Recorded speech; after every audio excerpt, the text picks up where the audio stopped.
Welcome to Tag Talks Happy Hour with Ajit Kara. One part small talk, all parts real talk. This is the part of the day when Ajit gets to know the people behind the job titles at Tag.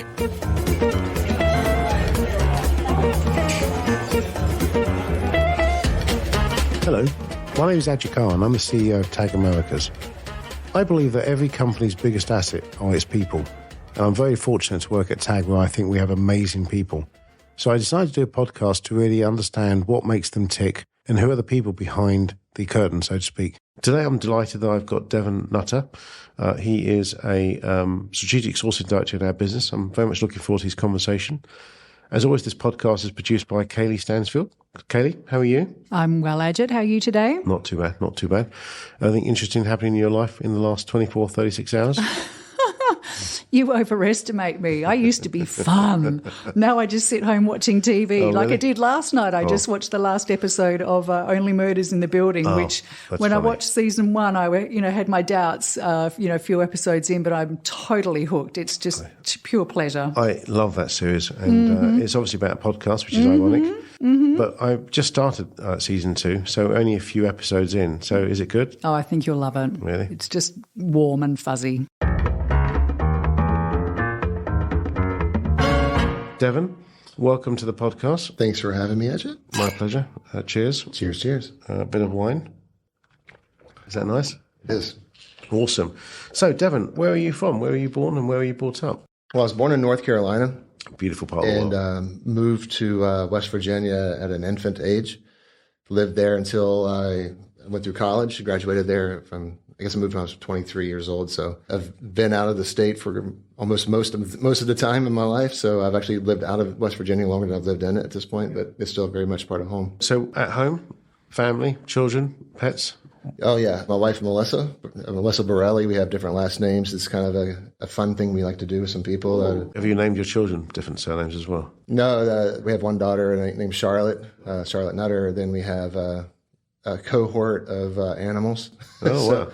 My wife and I were married. She had 2 cats and I had 2 dogs, and we kind of got used to having that many animals. And then through attrition and age, we've lost some of those. But the plan was to narrow it down to 2 dogs only. And then a stray cat wandered into our neighborhood and looked really decimated, and I could not turn away the cat, so I had to feed it, knowing what would come with it. That cat's called Buttercup, and so she's a permanent fixture of the family. Then my daughter wanted 2 kittens for Christmas, and we got her 2 kittens. So wow. It's a growing family. Animals are very interesting. They're very special, and I think the podcast users know that I'm very attached to my little dog, and he's very special, and they lighten the life, don't they? They light the life. They do. And it's funny you mentioned a little dog. It's one of the reasons Melissa and I got together was because she, at the time, I was playing a lot of music, and I looked very alternative, like eyebrow piercing and long earrings, and yay! Rock T-shirts and torn jeans and things. And I'm walking into the office. We used to work at this company. It was very casual, creative retail space, and I had my little Chihuahua with me. And she's like, "This guy can't be all bad." So I had him tucked in my hoodie, and his head was hanging out, and. I think you could look quite scary in that sort of attire, because you're a tall fella, you're a big fella. I can look quite scary on any given day, I think. But back to music then. So you were heavy into music? Yeah, really into music at a young age. I remember it started with is the Meatloaf Bat Out of Hell album. Oh, wow. I remember that. Hearing that on 8-track, and my favorite song, fading out and then continuing on the next program, and it's really fun. But I remember the drums. There was some alliteration to the drums, of the heart still beating, and hear the thump of the drums, and that kind of drew me to it. Then obviously Kiss, Peter Criss, and the sparks and the fire. And you practiced the drumming?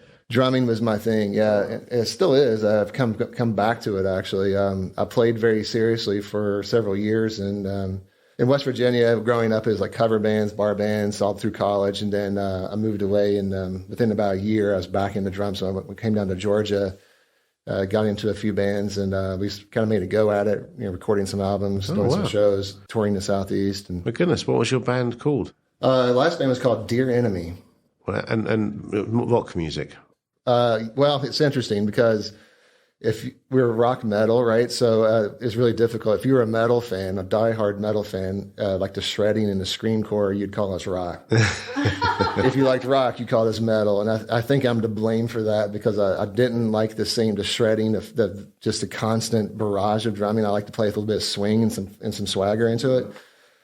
So I think I kind of anchored it back in. I'm looking at your album covers in the room here. A lot of funk drumming. My sister introduced me to some of that. I'm looking to see which one is yours. What was your album called? Did you sell any, or did it actually get produced? It's on iTunes now. It's called the Devin Sessions because I left the band after having some thoughts in the music industry and where things were going. So I kind of had an ultimate decision that I needed to, for the betterment of myself, my life, I needed to walk away from the business. But right, the roadie wasn't for you.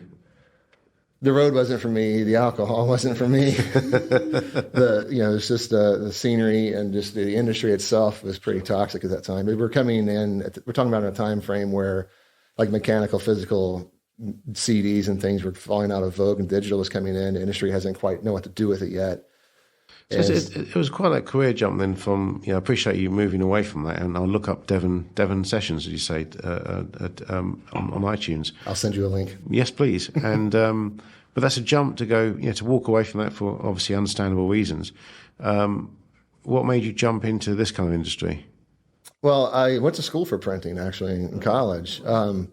Again, music drove me there. It's interesting because out of high school we had this crazy dream of going out to LA and doing the thing, but we were nerds and kind of responsible. So we had two guys who had to graduate college because you had to have some backup plans, right? And then lo and behold, within that first year, I started going to a local college, and of course the band broke up and all that faded away. So I found a printing program there, and I liked it. It applied to me. I loved it. It was equal parts creative and equal parts process. So it appealed to both sides of my brain, and I was really drawn into it. So did you go through? I had my first business had a printing element to it, and I saw firsthand that when you pass your apprenticeship, what they do to you in the old days with paint. They tied people up against the wall and splattered them with paint. I'm sure that's illegal now, and lead painting probably isn't the right thing, but this is 40 years ago.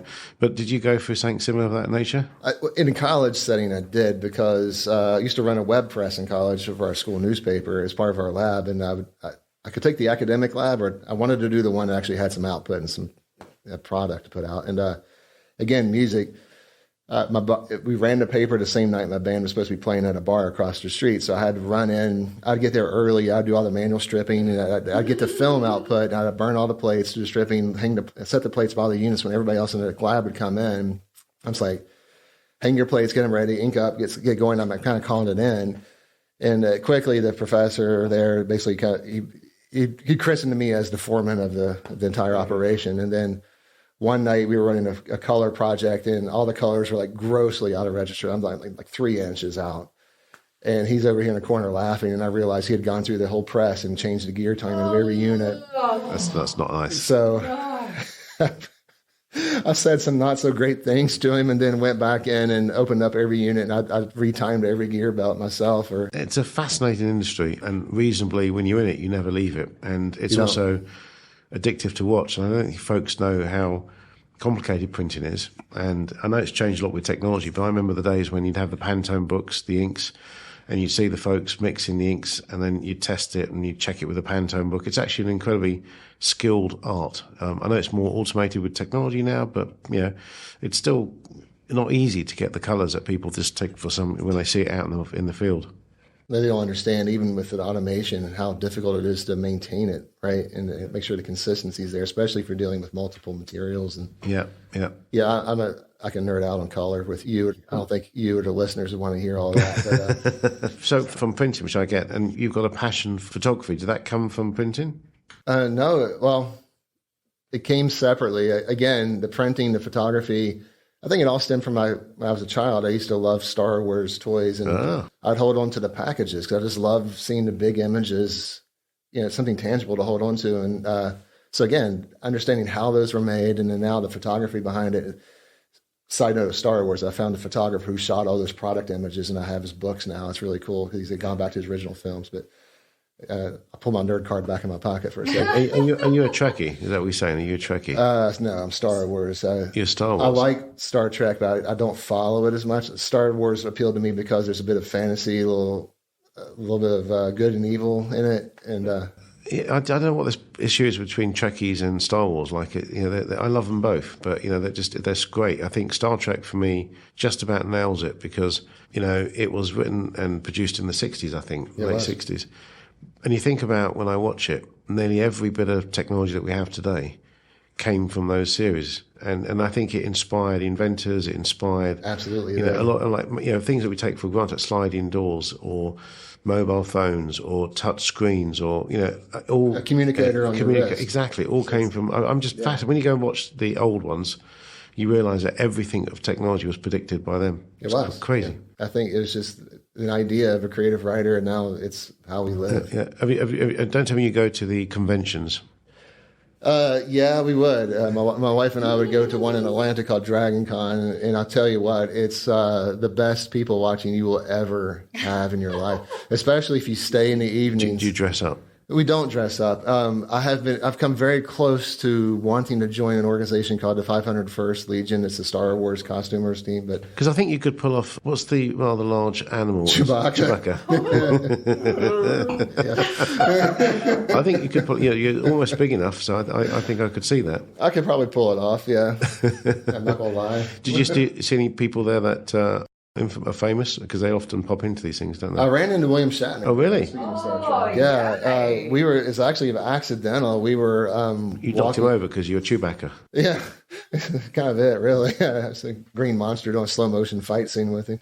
No, it was literally, he was coming out. He was like doing a VIP signing, and we were walking from one building to another, and literally the door opened, and I almost ran right into Bill Shatner.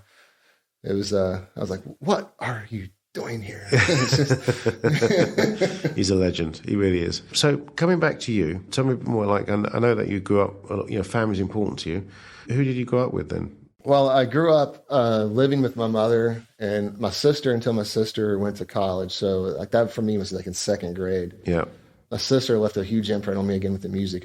She introduced me to Prince and some of the funk. I'd listened to it through the room, right, as a young child. There you go. But again, very close to my mom. And then I lived in an area that's really interesting. It's kind of like everybody was very close to one another. So literally right next door to me was my mother's, my maternal grandparents. It's like extended family scenario, isn't it? Yeah. Yeah. So I had my grandmother, grandfather next to me. Then I had an aunt and uncle right next to them. Across the street, another uncle. Another across the street, another cousin. Then another cousin. I mean, right there. And then, it means you couldn't get into trouble, then, doesn't it? No. They all had eyes on me the whole time. Yeah. And then a few doors down on the left of me would be my paternal grandmother. Her name is Dolly Nutter. Perhaps like next to Melissa, my most favorite human being I've ever met. Oh, wow. Well, good for you. She was fantastic. She would be 82 years old, and she's like, watch this. And she'd get down and do a flip-flop on the ground. She's like, really? How many 82-year-olds know can do this? I'm like, well, I only know one, so 100% of them. But I had no frame of reference. So family's important to you? Family's very important to me, and it's really interesting with family because it's really it's about who you're with and who you choose with, and not necessarily who you grow up with sometimes. Yeah. And like my father wasn't really around when I'm a younger age. He was there, but compulsory, it felt, and then, but I had some uncles who were around me who were like, kind of stepped in and father figures, and I picked up a lot from them. My grandpa Smith, West Virginia, a lot of work ethic in that space. Sure. Was it the original mining area, or? Yeah, it's a huge mining industry. Even for me growing up, it was. And when the mines would shut down or go on strike, it really had an impact on the area. It was crazy. But my grandfather was like an genius. He was a machinist, and he stayed out of the mines. Basically, they told me my whole time growing up, study hard, stay out of the mines, get the miles, stay out of the chemical plants, go someplace else. That's good advice. It was great advice, and it kind of drove me out to an extent, but it also allowed me to realize there's other things that are outside. Yeah. So did you rekindle with your father in later life then? We did, yeah, like in my 20s, and then it was really interesting because he remarried, and his wife, my stepmother, was my best friend's aunt. Right. So we became kind of, again, extended family, right? So it's all close, yeah. It all worked out really well. And, unfortunately, my friend had an unfortunate incident, and that brought my father and I closer together, because I think he realized it could have been a coin toss to his mind.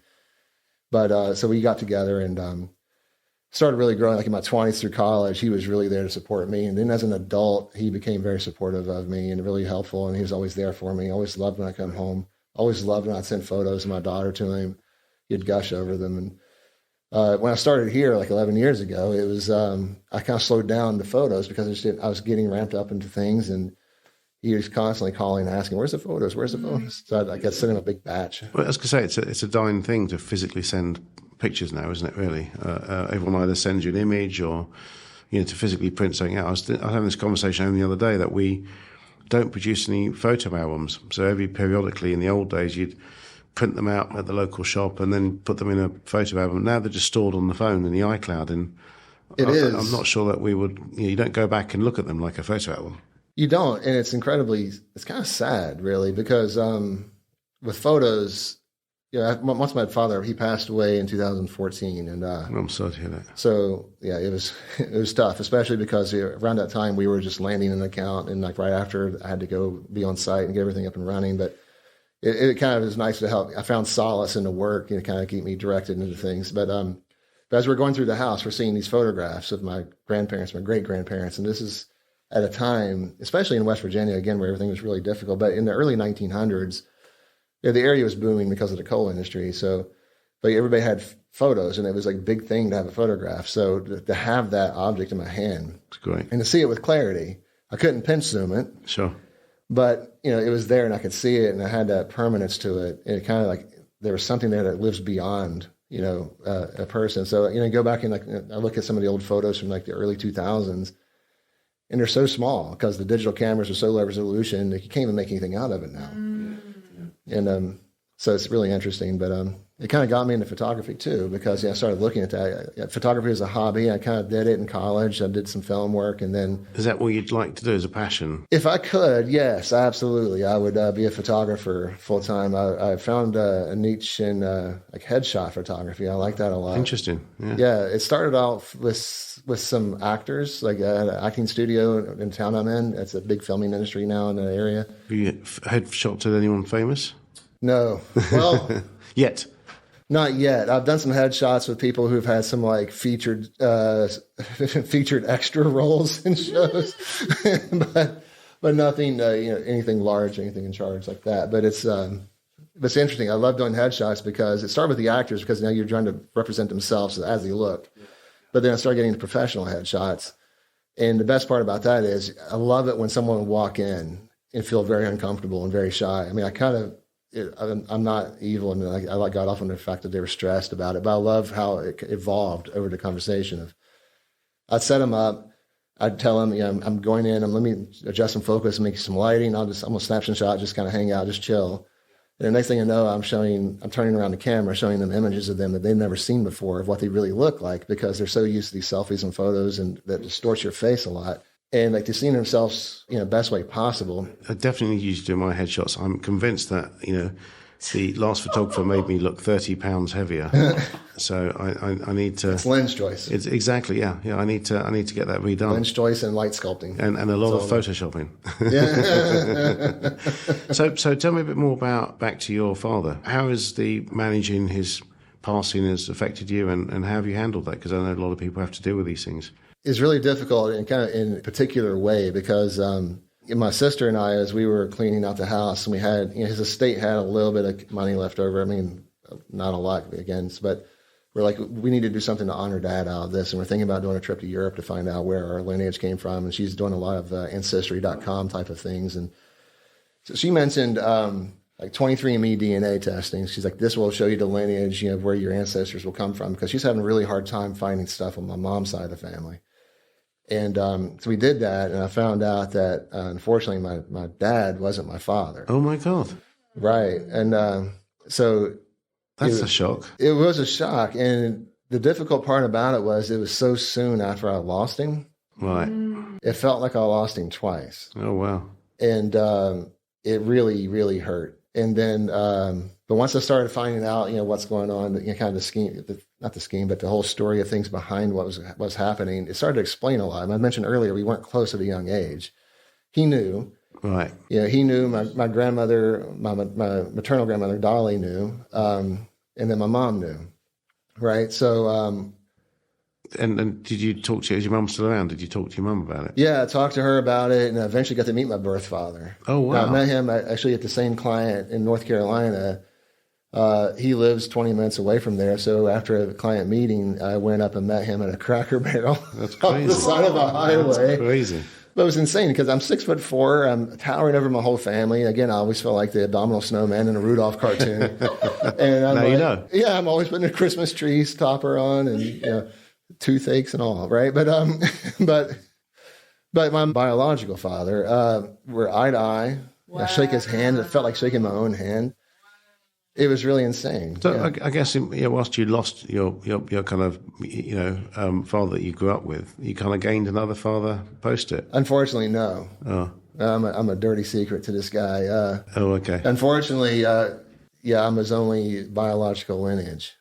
He has adopted children. And I don't really want to meddle, that creates some bad karma, and I don't need to deal with that. I just deal with, I roll with what I've got. And, but what it did do was it strengthened my love for my dad, because he didn't have to support me. And he did, yeah. He did. And my grandmother, again, the best woman I've ever met in my life next to Melissa, she didn't have to love me, but she did. And she poured it all out on me. I suspect this happens a tad more than people think. I think so, yeah. And it shows the amazingness of your father, the one that brought you up, that, when you love a child completely, it's great. It's great to see. And you've become a very adjusted family man. I know you're very proud of your daughter. And, I am very proud of my daughter, yes. And the pets, and so it's good, yeah. It's more the daughter than the pets, but yeah. The pets are nice and I love them, but yeah, my daughter and Melissa are the light of my life. I may not do a DNA test now. You find some things out, yeah. It's quite funny, actually. My nephew, who's called Dolan, he did a Me23 test to sort of find out more about our background, and it was in the UK. And how people are very excited about, their kind of percentage of this and the percentage of that, and it comes back 100% Indian. It's like a complete waste of money.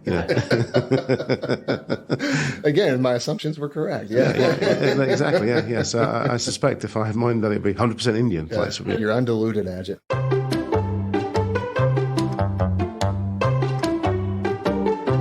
Ask Ajit anything. It's been wonderful speaking to you. Thank you. Now is the opportunity for you to ask me anything you'd like to. Well, cool. I've got a... Oh, my God, you're looking at your phone. I do, because I had a few questions. I'm just going to roll the dice as we're talking. Do we have a limit? No, I'll keep it to one. It's just, I'm just trying to choose on the fly which ones I have a hard time deciding. But, so what are some words that you haven't said to somebody? Why haven't you said them? And who should you have said them to? Oh, that's a long question. So what are the words that I haven't said? What words have you not said to somebody that you, maybe let's rephrase it. What words have you not said to somebody that you maybe should have or would like to have said? What was it and who was it to? I think I'm lucky in that I lost my father in 2020, and we all sort of knew it was coming. So I'd said everything I wanted to say to my amazing dad, and I still miss him to this day, but I don't regret anything because I've said what I need to say. I often tell my wife how much I love her, and she's listening. I love you. So I'm not aware that I've not said anything. I'm struggling on this one because I think, me being a talkative guy, I kind of tell most people how I feel and what I've said. I can't immediately think about what I haven't said. Maybe there's one. Back to family.